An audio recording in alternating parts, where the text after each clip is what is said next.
In this video, I'll discuss the axillary artery and the brachial artery.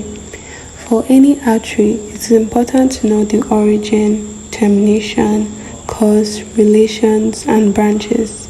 So let's start with the axillary artery. In order to understand its origin, we'll start from the heart. The aortic arc of the heart divides into two. For the left, it's a left common carotid and a left subclavian artery, but for the right, it first forms a brachiocephalic trunk, which then gives rise to the right common carotid and right subclavian arteries, just like the left counterparts. The right subclavian artery crosses the outer border of the first rib to form the axillary artery. That means the axillary artery originates at the outer border of the first rib as a continuation of the subclavian artery. Let's focus on the axillary artery. It is divided into three parts by the pectoralis minor. The first part above the pectoralis minor, the second part beneath the pectoralis minor, and the third part below the pectoralis minor. Coincidentally, it's easy to remember because the first part divides into one branch, the second part divides into two branches, and the third part, three branches. So now we're discussing the branches. The first branch of the first part is the superior thoracic artery. The second part divides into two branches, which are lateral thoracic artery and thoracoacromial artery. As we can see here, the thoracoacromial artery forms four branches: A, P, C, B, acromial, pectoral, clavicular, and deltoid. The third part of the axillary artery divides into three branches, which are anterior circumflex artery, which curves around the neck of the humerus, subscapular artery, and posterior circumflex artery, which curves around the back of the neck of the humerus, and then anastomosis with the anterior circumflex artery. The axillary artery terminates at the lower border of the teres major as a continuation of the brachial artery.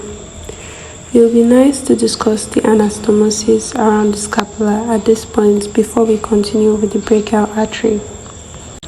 So basically, the point of an anastomosis is to provide an alternative pathway for blood to flow. Normally, blood would flow from the subclavian artery to the axillary and then the brachial artery. In case this normal route is blocked, then an anastomosis comes in. It is formed by the suprascapular artery, which is a branch of the thyrocervical trunk, which is a branch of the subclavian artery. And then this suprascapular artery joins this subscapular artery, which, as we have just discussed, comes from the third part of the axillary artery.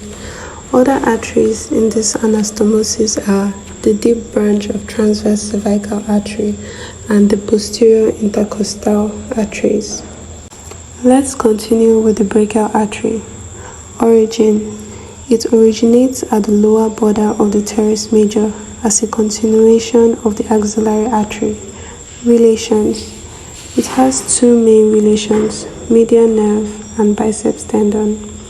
In the upper part of its course, the median nerve is lateral to the artery. In the middle, it crosses anterior to the brachial artery, and in the lower part, which is the cubital fossa, it is medial to the artery. The biceps tendon. The biceps tendon is lateral to the brachial artery. This is important because the brachial artery is used to measure blood pressure. So to locate it, you have to check medial to the biceps tendon. Branches. The brachial artery forms about 6 branches. The first and the largest branch is the profundi brachii artery. It forms muscular branches. These are the muscular branches. Then it forms a superior ulnar collateral artery. It also forms an inferior ulnar collateral artery and a nutrient artery to the humerus, and then terminal arteries to the radial and ulnar. Hence, the brachial artery terminates at the neck of the radius by dividing into radial and ulnar artery. There is an anastomosis around the elbow created by branches of these arteries, but that will be discussed in a separate video. So these are the key points in the axillary and brachial arteries of the upper limb. Thank you for watching. Please subscribe and give this video a thumbs up.